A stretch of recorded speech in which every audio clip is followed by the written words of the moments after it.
कर्नाटक की सियासत में क्या मुख्यमंत्री बदलेगा? ये सवाल पिछले काफी दिनों से उठ रहे थे। इस सवाल का जवाब खुले तौर पर कोई देता नजर नहीं आ रहा था।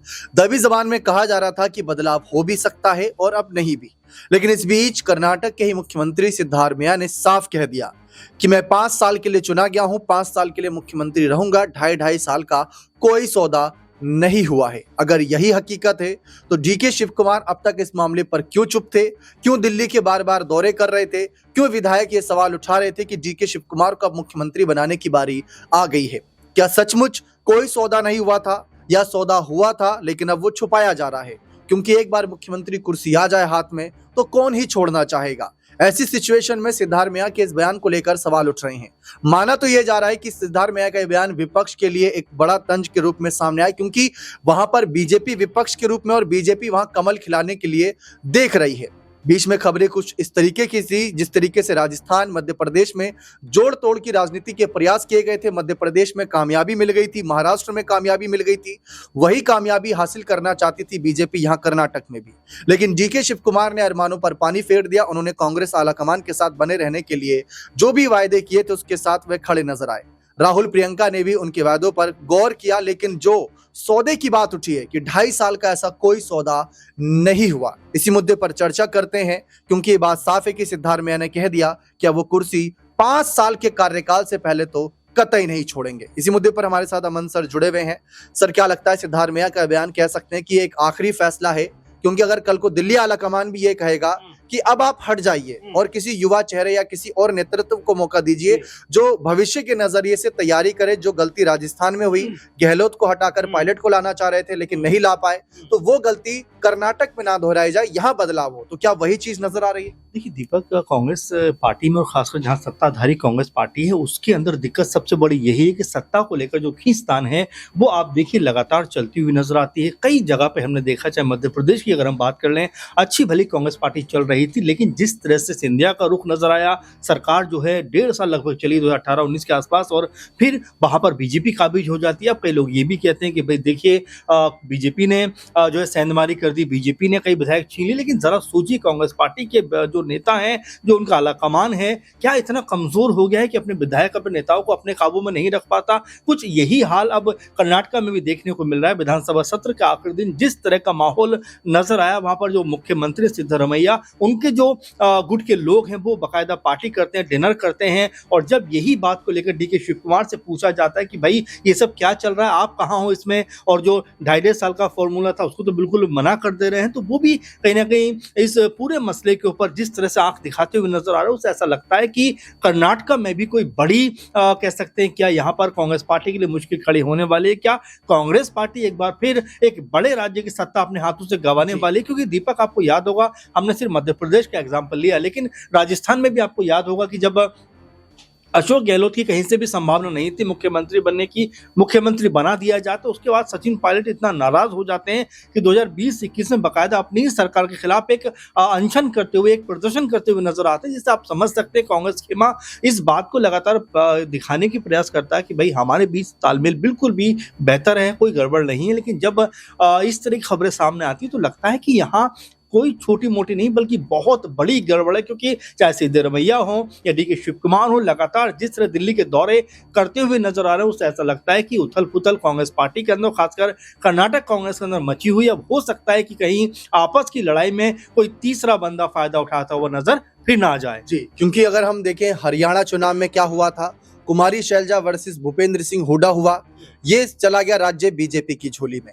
राजस्थान की तरफ देखते हैं तो पायलट वर्सेस गहलोत हुआ, ये राज्य भी बीजेपी की झोली में चला गया। फिर उसके बाद अगर हम मध्य प्रदेश देखें, कमलनाथ वर्सेस जीतू पटवारी कह लें या दिग्विजय कह लें या ज्योतिरादित्य सिंधिया कह लें, ये राज्य भी चला गया बीजेपी की झोली में। यानी जहां जहां गुटबाजी हो रही है उसका फायदा सीधे तौर पर बीजेपी को मिल रहा है।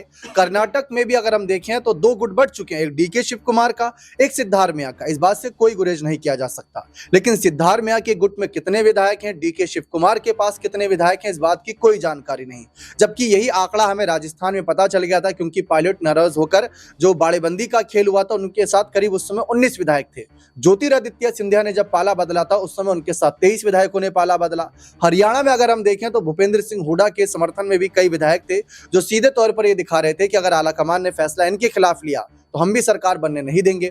तो वही नजारा आप कर्नाटक में देखने को मिले, उससे पहले सवाल था। फिलहाल पंजाब की अगर हम और देखें तो चरणजीत सिंह चन्नी को लाए थे अमरिंदर सिंह की जगह चुनावी साल से कुछ समय पहले, लेकिन वहां पर हार मिली, वहां आम आदमी पार्टी जीत गई। फिर उसके बाद अगर हम बात करें राजस्थान की, तो राजस्थान ने बदलाव नहीं किया, वहां पर पायलट और गहलोत को साथ लेकर चले, कांग्रेस को 5 साल यानी गहलोत को 5 साल पूरा करने दिया। अब कांग्रेस करे तो करे क्या, जब बदलाव किया तब भी हार हाथ लगी, और जब बदलाव नहीं किया तब भी हार हाथ लगी। तो कांग्रेस ऐसी सिचुएशन में क्या जी। सोच रही होगी सर? देखिए दीपक, आपने 2-3 बातें कही, उसमें अगर मैं पहली बात कहूँ कि देखिए बीजेपी का जो मैनेजमेंट स्किल है इस मामले में बहुत मजबूत ताकतवर नजर आता है। अभी देखेंगे कि नितिन नवीन को जो महज 50 के आसपास की उम्र 45 उनकी नजर आती है, उनको आप अध्यक्ष बना देते हो, और बीजेपी के अंदर सीनियर से सीनियर लीडर की आवाज तक नहीं निकल कर आती कि भाई उनका विरोध भी किया जाए। लेकिन कांग्रेस पार्टी में अगर आप देखेंगे एक छोटे से पद के लिए भी जिस तरह से मारामारी होती है, आपस में तनातनी होती है, वो ये बताता है कि मैनेजमेंट स्किल जो है बीजेपी के अंदर कितना मजबूत और ताकतवर है। आपको याद होगा कि उस समय पहले जब 3 बड़े राज्य, राजस्थान की बात करें, मध्य प्रदेश की बात करें, छत्तीसगढ़ की बात करें, तीनों में ही मुख्यमंत्री बदले गए, और तीनों में जब मुख्यमंत्री बदले गए, तीनों ही नए चेहरे आए। आपने देखा कि बीजेपी की तरफ से कोई बड़ी बगावत, कोई बड़ी बयानबाजी, यानी कि जो बड़े लीडर थे, जिसमें वसुंधरा राजे जैसा नाम, कह सकते हैं कि शिवराज सिंह चौहान जैसा नाम, वो भी खामोश होकर बैठ जाते। तो ये बीजेपी की ताकत है कि जहां पर पार्टी फैसला करती है या आलाकमान फैसला करता है, सबको उनकी बात को मानना पड़ता है। अब जरा अगर उत्तर प्रदेश के एग्जांपल आप देखें, पंकज चौधरी को जिस तरह से अध्यक्ष बनाया गया है, उनको लेकर भी तमाम तरह की पहले बातें हो रही थी कि भाई ये अध्यक्ष बनेंगे, तो कभी केशव मौर्य का नाम सामने आ रहा था, कभी किसी और का नाम सामने आ रहा था, लेकिन पंकज चौधरी के ऊपर जरा आप भी याद करिए, गौर करिए, किसी का भी ध्यान नहीं था, और बीजेपी ने उनको अध्यक्ष बनाया उत्तर प्रदेश का। कहीं से कोई बड़ी बगावत या कोई बड़ी बयानबाजी होती हुई नजर नहीं आई। अब यहाँ पर कांग्रेस पार्टी का हाल देखिए, छोटे छोटे पदों को लेकर, छोटी छोटी चीजों को लेकर आपस में जिस तरह तनातनी का माहौल नजर आता है। हरियाणा का जिक्र आपने किया, शैलजा गुट और हुड्डा गुट की बात कर, दोनों के बीच में अगर तालमेल रहता दीपक, तो कोई भी ऐसी चीज नहीं थी जिसकी वजह से कहा जा सके कांग्रेस पार्टी सत्ता में नहीं आएगी, क्योंकि उस समय के तमाम मीडिया रिपोर्ट्स में, तमाम सर्वे में ये बात का लगभग कंफर्म हो गया था कि 50 से 60 सीटें कांग्रेस पार्टी जीतेगी। लेकिन आपस का तालमेल इस तरह से खराब हुआ कि बीजेपी सत्ता में आ गई। राजस्थान में आप जरा ऐसे देखिए, गहलोत और सचिन पायलट के बीच में किस तरह से नोकझोंक चलती रही और आखिरकार सत्ता से हाथ धोना पड़ा। अब ऐसे ही कर्नाटक में अगर 2 बड़े नेता इस तरह से खुलेआम बयानबाजी करेंगे, तो इसका जो असर है वो आम जनता पर पड़ता हुआ नजर आता है। और देखिए, मैं फिर कहूंगा, आपकी लड़ाई में कोई तीसरा फायदा उठाने को तैयार रहता है। आप अगर मौका दोगे तब किसी तीसरे के इंटरेस्ट में, दूसरे के इंटरेस्ट में होगी, लेकिन जब आप अंदर खाने में इतना मजबूत हो गए, तो किसी की हिम्मत नहीं है कि आपके जो है काम में वो बिगाड़ पैदा करे। जब आप खुद ही अपना काम बिगाड़ लेते हो, तो जाहिर बात है किसी को मौका मिलेगा, और फिर उस वजह से आपको सत्ता से दूर होना पड़ता है। जी, अब फिलहाल सिद्धारमैया का तो आखिरी फैसला आ गया है कि 5 साल के लिए चुना गया हूं तो 5 साल तक मुख्यमंत्री रहूंगा। ऐसी सिचुएशन में डीके शिव कुमार क्या करेंगे? क्या वह इस फैसले के साथ बने रहेंगे? अगर बने भी रहेंगे तो सिद्धारमैया क्या भविष्य में इनके लिए मुख्यमंत्री कुर्सी छोड़ देंगे और इनको आगे कर देंगे, या वहां पर भी कहेंगे कि नहीं, मुझे एक और बार बनना है? अगर यही चलता रहा तो डीके शिव कुमार को इस पर विचार करने की आवश्यकता होगी, उनके समर्थकों को इस पर विचार करने की आवश्यकता होगी। बने रहें चैनल के साथ, बहुत बहुत शुक्रिया।